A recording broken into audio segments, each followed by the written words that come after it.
Halo adik-adik, selamat hari Minggu. Apa kabar semuanya? Hari ini kita akan kembali memuji Tuhan dan mendengarkan firman Tuhan nih. Siapa yang sudah siap? Puji Tuhan, kita semua sudah siap ya. Kalau begitu, yuk mari kita berdoa terlebih dahulu. Mari siapkan hati kita, lipat tangan, tutup mata, mari kita berdoa. Tuhan Yesus, terima kasih Tuhan telah memberikan kami kesempatan untuk kembali mendengarkan firman Tuhan dan memuji Tuhan pada hari ini. Tuhan, kami juga mengucap syukur buat 1 minggu kemarin yang Tuhan telah sediakan bagi kami dan Tuhan telah berkati. Tuhan, sekarang kami akan memulai sekolah minggu. Tuhan tolong biar apa yang kami lakukan pada hari ini dapat memuliakan nama Tuhan dan firman Tuhan yang kami dengar dapat berguna bagi kami dan bagi orang-orang yang kami temui. Terima kasih Tuhan Yesus, dalam nama Tuhan Yesus kami berdoa dan mengucap syukur. Haleluya. Amin.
Adik-adik, sekarang kita sudah memasuki minggu pertama di bulan Desember. Berarti sebentar lagi kita akan merayakan apa ya? Nah, betul sekali. Kita akan merayakan Natal. Natal adalah waktunya kita mengingat kembali peristiwa di mana Allah mengirimkan anaknya yang tunggal ke tengah kita. Tuhan Yesus lahir dan menjelma menjadi manusia untuk kita semua. Tapi adik-adik, kalian tahu gak sih? Ternyata peristiwa kelahiran Tuhan Yesus itu sudah dinubuatkan jauh daripada masa perjanjian lama. Yaitu sudah ribuan tahun yang lalu loh. Hah? Masa iya sih kak? Iya beneran adik-adik. Nah yuk kita lihat bukti-buktinya. Melalui nubuat Nabi Yesaya, Tuhan berpesan bahwa dengan kedatangan Mesias, kemuliaan Tuhan akan datang di antara umatnya dan banyak bangsa akan datang kepada terang itu. Dalam pasal ini, Tuhan Yesus disebutkan sebagai terang, juru selamat, dan penebus kita. Perjanjian Baru menerapkan ayat-ayat ini kepada pelayanan Yesus yang diurapi di Galilea. Sejak gerakan pelayanan dan pemberitaan Injil yang besar dimulai pada zaman Perjanjian Baru, nubuat ini sedang digenapi. Bukti yang kedua, dalam Mazmur sudah dikatakan bahwa Tuhan Yesus akan membebaskan Israel dari segala kesalahannya. Pembebasan di sini bukan berarti penjajahan ya adik-adik, seperti saat bangsa Israel hidup di bawah penjajahan bangsa Mesir. Tapi pembebasan di sini berbicara mengenai pembebasan dari dosa. Melalui peristiwa kematian dan kebangkitan Tuhan Yesus, Dia akan mengampuni, menyembuhkan, dan mengembalikan bangsa Israel ke dalam persekutuan dengan Allah. Yang ketiga, dalam kitab Yesaya dan Mika juga dituliskan bahwa seorang perempuan muda akan mengandung dan akan melahirkan seorang anak laki-laki dan ia akan menamakan dia Immanuel. Immanuel artinya Allah menyertai kita adik-adik. Maksudnya, dengan lahirnya Tuhan Yesus sebagai manusia, Ia akan hadir dan menyertai kita dalam bentuk manusia di bumi. Dikatakan bahwa Ia akan memerintah Israel dan bangsa-bangsa akan datang kepada terang itu, yaitu Tuhan Yesus. Dan benar saja adik-adik, dalam kitab Matius dan kitab Yohanes terbukti bahwa semua nubuatan itu terpenuhi. Tuhan Yesus menyatakan bahwa Ia adalah Mesias yang disebut juga Kristus yang telah dibuatkan dari perjanjian lama. Wah, hebat ya kuasa Tuhan adik-adik. Ia telah merencanakan bahkan memberitahukan rencananya atas kita sudah dari dahulu kala. Dari sini kita sadar bahwa firman Tuhan pasti akan digenapi. Jika Tuhan sudah berjanji, Ia tidak akan melepaskannya dan pasti akan Dia tepati pada kita. Sekarang tugas kita adalah mencari tahu apa sih firman yang Tuhan janjikan pada kita dan beriman kepada Tuhan. Sekalipun janji itu terdengar tidak mungkin bagi kita, ingat, bagi Tuhan tidak ada yang mustahil adik-adik. Sama seperti kisah Tuhan Yesus yang sudah dibuatkan jauh dari zaman perjanjian lama, Tuhan sudah merancangkan hidup kita jauh bahkan sebelum kita ada di perut mama. Tinggal tergantung kita, apakah kita mau ikut rencana Tuhan atau tidak. Kalau kita taat dan mau mendengarkan firman Tuhan atas kita, janji Tuhan pasti akan ditepati. Mari kita minta pada Tuhan agar Roh Kudus dapat membantu kita untuk fokus pada firman Tuhan dan bisa taat pada rencana Tuhan atas kita. Mari kita bersatu dalam doa. Tuhan Yesus, hari ini kami belajar betapa besar kuasa-Mu atas kami. Bahwa Engkau telah merencanakan bahkan memberitahukan rencana-Mu atas hidup kami sudah dari dahulu kala. Kami juga belajar bahwa firman-Mu dan janji-Mu akan digenapi jika kami mau mengikuti rencana-Mu atas kami. Tuhan tolong agar kami bisa beriman bahwa tidak ada yang mustahil bagi Tuhan dan kami bisa taat pada rencana-Mu. Kami mau Tuhan ikut rencana Tuhan, kami mau taat dan mau mendengarkan firman Tuhan atas kami. Berikanlah Roh Kudus-Mu atas kami sehingga kami dapat menjalani hari-hari dengan taat akan firman Tuhan.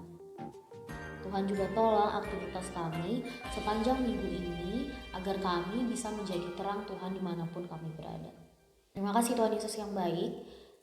Dalam nama Tuhan Yesus kami berdoa. Amin.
Sebelum kita masuk pada aktivitas kita, yuk kita hafalkan ayat hafalan untuk hari ini.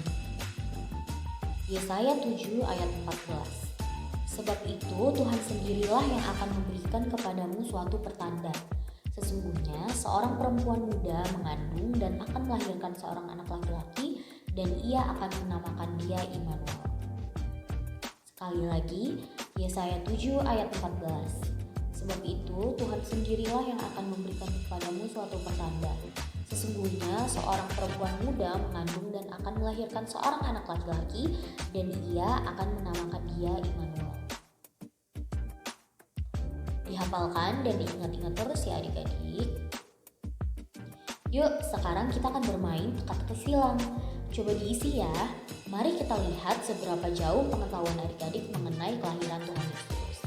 Kalau adik-adik tidak tahu jawabannya, adik-adik bisa membuka kembali Alkitab untuk mencari jawabannya ya.